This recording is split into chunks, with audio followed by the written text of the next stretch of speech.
তার নক্ষত্রের মতো চোখের দিকে তাকালেই যেই সরলতার কবিতা সৃষ্টি হয়, সেই কবিতায় তাকে বাঁধতে পারি না, তাকে বলতে পারি না সে একজন কাজল আঁকা চোখের মেয়ে। আপনি চোখে কাজল রাখলেই মুগ্ধতায় ডুবে যায় আমার শহর। সৃষ্টির আদিকাল থেকেই মেয়েদের চুলের সৌন্দর্য এক বিশেষ অংশ জুড়ে অবস্থান করছে।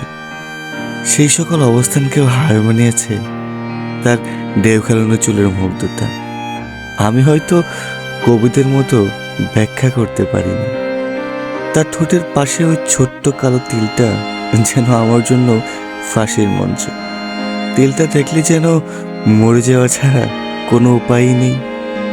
তিলটার দিকে তাকালে যেন মস্তিষ্কের সব স্নায়ুকোষগুলো থমকে যায়। এক কথায় যদি বলি, তার দিকে তাকিয়ে থাকার মতো শান্তি, স্নিগ্ধ অনুভূতি যেন অন্ধ লোকটি ফিরে পেল তার হারানো দৃষ্টি।